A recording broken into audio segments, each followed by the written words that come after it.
I'm Max Dalton, and in this video, I'll show you how to turn on or lock dark mode on Apple CarPlay. Step 1.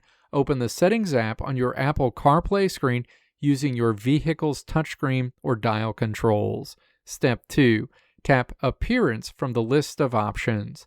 Step 3. Select Always Dark from the available choices.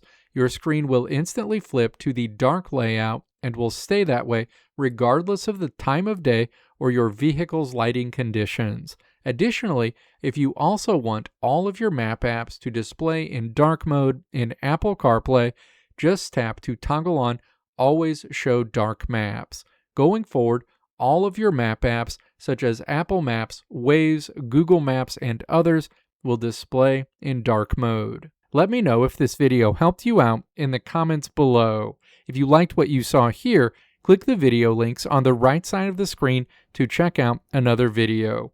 Or click the logo on the left side of the screen to check out my tutorial website at www.maxdalton.how.